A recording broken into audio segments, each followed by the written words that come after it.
성도님들, 젊은이들을 보면 매사에 자신감이 있죠.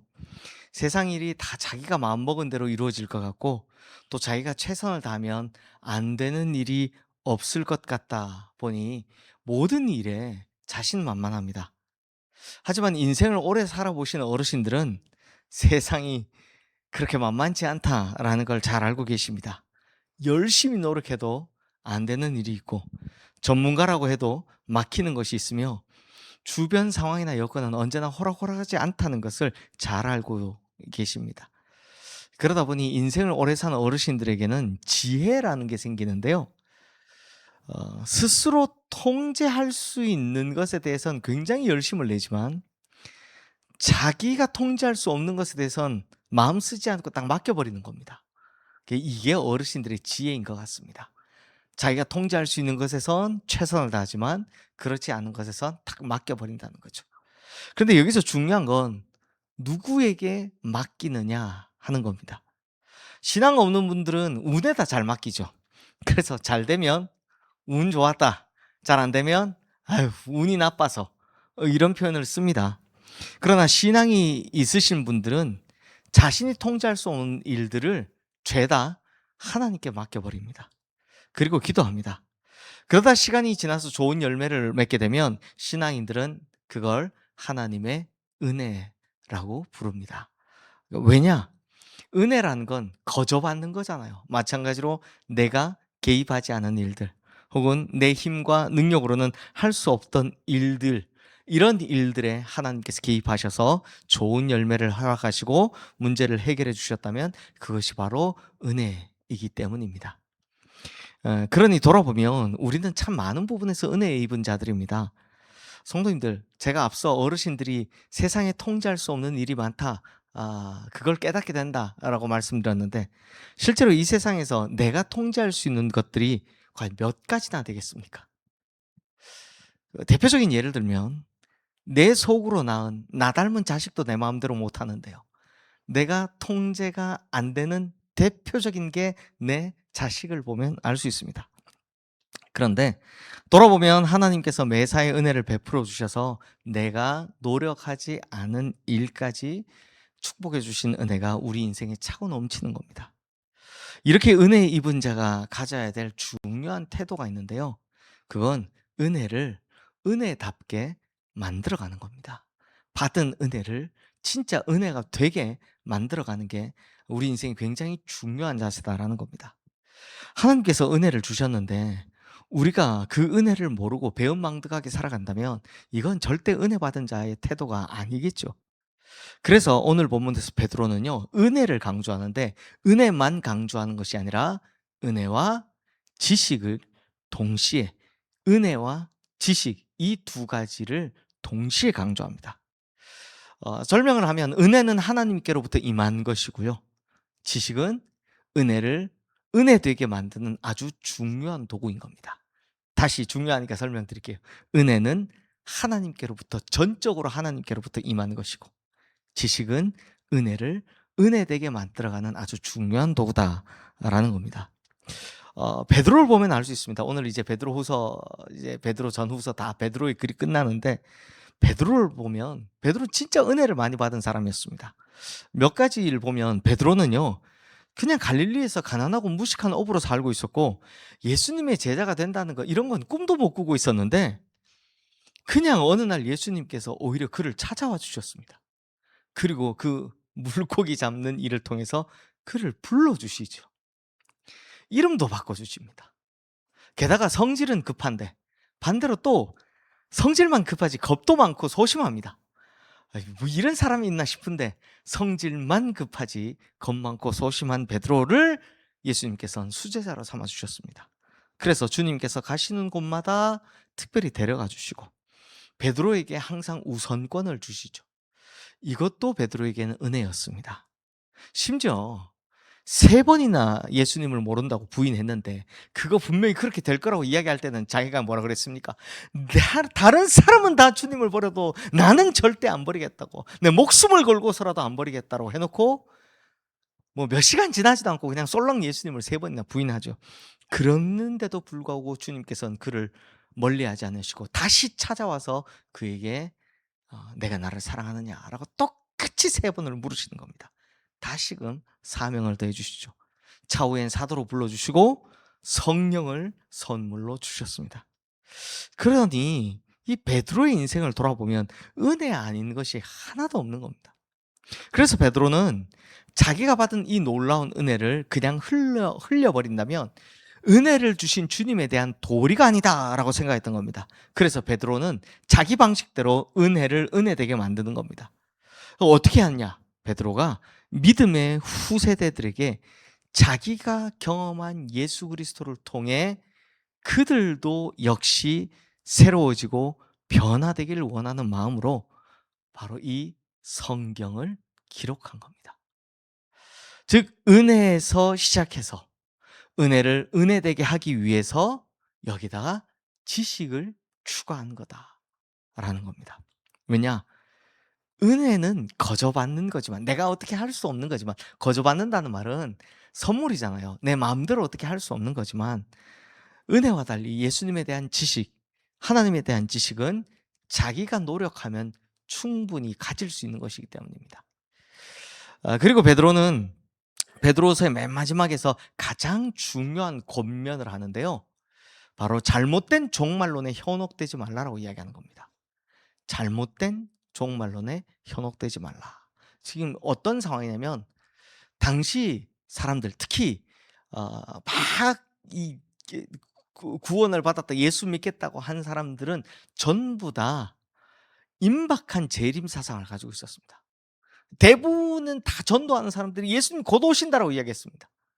그러니까 다들 예수님 곧 오시는구나라고 생각하며 살았는데 문제는 예수님이 오셨습니까? 안 오셨습니까? 안 오시는 겁니다. 그러니 예수님의 재림이 자꾸 지연되니까 이게 두 가지 현상이 일어나는 겁니다. 하나는 가짜 예수가 나타나는 겁니다. 지금도 그렇죠. 내가 예수다. 내가 예수다. 내가 예수다가 대한민국에 한 50 몇 분 계신다고 하시던데. 예. 내가 예수다가 그때나 지금이나 계속해서 나오는 겁니다. 그리고 이 이단들이 생긴다는 거죠. 이단에 빠지지 않은 대부분의 사람들은 믿음이 해이해지기 시작하는 겁니다. 예수님 오시긴 오시는데 그래 맞는데 언제 오실지는 모르겠다라는 거죠. 그러다 보니 온통 신앙이 오실 예수님에게서 전부 다 방향이 틀어져서 그냥 이 땅에서 어떻게 하면 잘 먹고 잘 사냐로 다 바뀌기 시작한다는 겁니다. 그때 베드로가 이렇게 말합니다. 우리 8절 9절 말씀 함께 읽겠습니다. 사랑하는 자들아 주께는 하루가 천년 같고 천년이 하루 같다는 이 한 가지를 잊지 말라. 주의 약속은 어떤 이들이 더디다고 생각하는 것 같이 더딘 것이 아니라 오직 주께서는 너희를 대하여 오래 참으사 아무도 멸망하지 아니하고 다 회개하기에 이르기를 원하시느니라. 그러니까 베드로가 설명하는 겁니다. 예수님의 재림이 지연되는 이유가 뭘까? 물론 앞에는 신학적인 이야기를 하죠. 하루가 천년 같고 천년이 하루 같다. 그 날짜로 세워보면 아무 소용없다라는 이야기를 하지만 그것보다 더 중요한 이야기를 합니다. 뭐냐? 모든 사람에 대해 오래 참으사 이 세상 모든 사람들이 구원받기를 원하시기 때문에 주님은 기다리고 계신다라는 말씀을 하는 겁니다. 그러나 중요한 건 뭡니까? 반드시 주님께서는 재림하실 텐데 그 시기가 도둑같이 올 것이라고 말씀하는 겁니다. 우리 10절 말씀 함께 읽겠습니다. 그러나 주의 날이 도둑같이 오리니 그날에는 하늘이 큰 소리로 떠나가고 물질이 뜨거운 불에 풀어지고 땅과 그 중에 있는 모든 일이 드러나리로다. 그러니까 너네가 방심하고 있는 사이, 믿음이 해이해지고 있는 사이, 이단에 빠지고 있는 사이 주님의 날이 도둑같이 임할지 모른다. 그러니 항상 준비하고 깨어 있으라라는 겁니다. 그러니까 하나님께서는 왜 늦게 오십니까? 모든 사람이 구원받기를 원하셔서. 그러나 마냥 기다리신다? 그렇지 않다. 도둑같이 임하신다라는 겁니다. 그러므로 성도님들 우리가 이 이단이나 이 수많은 잘못된 이 개념들에 빠지지 않으려면 종말에 대한 지식이 이렇게 중요하다는 겁니다. 만약 종말에 대한 지식이 없다면 흔히 말하는 그릇된 종말에 빠지기 쉬운 겁니다. 제가 지난번에 수요 예배 때도 말씀드렸는데 요즘은 유튜브 종말론 제가 정말 보면서 기가 차던데 유튜브에서 종말론을 주장하는 이단들이 생겨났습니다. 네. 그걸 듣고 있으니까 '와 저런 거에도 넘어간다고?' 싶은데 거기다 그 사람한테다가 전 재산을 다 보내는 겁니다. 아니 유튜브를 종말론 하는 사람이 그 계좌번호는 왜 띄우는 겁니까 도대체? 근데 거기다 자기 전 재산 다 보내는 겁니다. 근데 그 종말론 하겠다는 교주는 어떻게 하고 있는지 아십니까? 자기는 엄청 좋은 집, 그것도 그냥 집도 아니고 펜트하우스에 살면서, 예, 자기 세 딸은 다 국제학교에 보내고 있다고. 제가 그걸 보면 진짜 종말이 온다면 저러고 살겠냐고요, 그 사람은. 그러니까 종말론을 이야기하면서 자기는 전혀 종말이 올 것 같지 않게 생각하는 교주가 있는데 그걸 믿고 있는 사람들이 왜 그렇습니까? 그릇된 종말론, 즉 종말론에 대한 지식이 없기 때문이다라는 겁니다.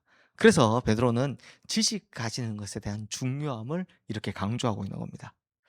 그리고 결론적으로 베드로가 하고 싶은 말씀을 전하는데요. 우리 18절 말씀 함께 읽겠습니다. 오직 우리 주 곧 구주 예수 그리스도의 은혜와 그를 아는 지식에서 자라가라. 영광이 이제와 영원한 날까지 그에게 있을지어다. 제가 오늘 은혜와 지식이라는 이 두 키워드를 잡은 게 바로 이 베드로 후서의 맨 마지막 말씀에 나오는 은혜와 지식이라는 이 두 말 때문입니다. 모든 성도들은 믿음의 성장을 이루어야 한다라는 겁니다. 그런데 그 중요한 축이 두 가지가 있는데 뭐라고요? 하나는 은혜고 하나는 지식이라는 겁니다. 그리고 우리가 알아야 될 게 뭡니까? 은혜는 우리가 원한다고 받을 수 있는 게 아닙니다. 하나님께서 그저 주시는 것. 그렇지만 그 은혜를 은혜되게 하는 하나님에 대한 지식은 우리가 노력하면 가질 수 있다라는 겁니다. 그런데요, 이게 재밌는 게 있습니다. 어떤 사람들은요, 은혜로 시작해서 지식으로 나아가고요. 또 어떤 사람들은요, 지식에 시작해서 은혜로 나가기도 합니다. 뭐가 맞다? 뭐가 틀리다? 아닙니다. 둘 다 괜찮습니다. 어, 베드로를 보면요, 베드로는 은혜를 먼저 받은 사람입니다. 그래서 그 은혜를 받았던 자기 경험을 토대로 이제 말씀을 전하기 시작하는 거죠. 사실 베드로는 예수님이 누군지 전혀 몰랐습니다. 나중에 말로는 주는 그리스도시요 살아계신 하나님의 아들입니다 라고 해놓고선 예수님께서 십자가에 달린다니까 그러지 마시라고, 어? 그러지 마시라고 했던 사람입니다. 그러니까 예수님께서 십자가에 달려 돌아가시고 부활하시기 전까지 예수님에 대해서 잘 몰랐던 사람이 베드로였습니다. 하지만 베드로는 은혜를 먼저 받았습니다. 그리고 나서 이후에 성령을 받고 주님에 대한 지식이 쌓여져 가면서 지금 이 베드로 전후서라는 아주 멋진 성경의 글을 남기게 되는 거죠. 근데 반면에 오늘 베드로가 오늘 언급했지만 바울은 정반대였습니다. 오늘 종말론 이야기하면서 바울이 너네에게 이야기한 것처럼 이라고 나오잖아요. 바울은 정반대였습니다. 바울은 어떻게 했습니까? 바울은 지식에서부터 시작했습니다. 디아스포라 유대인 가운데 가문에서 태어났는데 이 집이 로마의 시민권을 가진 굉장히 부잣집이었습니다. 그러니까 금수저로 태어난 겁니다. 덕분에 로마에서 공부도 했고 그리고 바리새인로는 당대 최고의 학자였던 가말리엘 문화에서 공부를 했습니다. 그러니까 최고의 스승 밑에서 구약 성경을 배운 겁니다. 즉 지식이 넘치는 사람이었습니다. 그런데 지식만 가지고는 주님을, 하나님을 올바르게 알고 믿을 수가 없었던 거죠. 그래서 예수 믿는 사람을 잡으러 다녔던 겁니다. 왜? 출세를 위해서. 이렇게 하다 보면 나도 유대 땅에서 한 자리 하겠지. 그러던 어느 날 다메섹 도상에서 바울을 예수님께서 만나 주시죠. 그를 만나 주신 게 그가 원했습니까? 하나도 원하지 않았습니다. 기대도 안 했습니다. 생각도 못 했습니다. 상상도 못 했습니다. 전적인 하나님의 은혜였던 겁니다. 예수님께 만나달라고 부탁한 적 한 번 없는데 그냥 전적으로 주님이 찾아와 은혜를 부으신 겁니다. 그런데요, 원래부터 이 사람 지식이 차고 넘치다 보니까 거기에 은혜가 팍 임하니까 어떻게 됩니까? 어마어마한 영적 성장이 폭발이 이루어지는 겁니다. 그러므로 성도님들, 우리의 믿음 성장을 위해선 두 가지가 필요합니다. 은혜와 지식, 지식과 은혜. 순서는 뭐든 상관없습니다. 중요한 건 두 가지 다 필요하다. 두 가지가 반드시 필요하다라는 겁니다. 중요한 건 은혜는 전적으로 주님께서 주시는 것이지만 지식은 우리가 노력하면 얻을 수 있다라는 거죠. 그러므로 은혜를 먼저 받으신 분들이 계시다면 거기에 만족하지 마시고 예수 그리스도에 대한 지식을 향해 나가시기를 주님의 이름으로 축원합니다. 또 말씀 열심히 읽으시고 또 열심히 하나님에 대해서 공부하셔서 결국 폭발적인 영적인 성장을 이루시기를 주님의 이름으로 축원합니다. 그래야만 이 험한 세상 안 흔들리는 겁니다. 또 반대로 아직 은혜를 잘 모르겠다 하시는 분들 괜찮습니다. 지식을 많이 쌓아가십시오. 하나님에 대한 지식을 많이 쌓아가시다 보면 언젠가 나에게 임할 하나님의 은혜를 갈망하고 기대하며 살아가시다가 진짜 그 은혜를 받는 그날이 오면 쌓아놓은 지식에다가 은혜가 부어지니까 아마 폭발적인 영적인 성장을 가져오게 될 줄로 믿습니다. 그러니 성도님들, 하나님께서 우리에게 바라시는 건 우리가 영적으로 성장하는 것인데 거기에는 언제나 은혜와 지식과 은혜, 이 두 가지가 모두 다 있어야 한다는 겁니다. 어디에서 출발했든지 무엇부터 했든지 그건 상관없습니다. 중요한 것은 우리가 믿음의 성장을 이루는 것이니까요. 이 두 가지의 축을 꼭 붙들고 결국 영적인 성장을 폭발적으로 이뤄내시는 베드로같이, 바울처럼 이런 영적인 성장을 이뤄가시는 우리 모든 성도님들 되시기를 주님의 이름으로 축원합니다. 이 시간 오늘 주신 말씀 기억하며 함께 기도하겠습니다.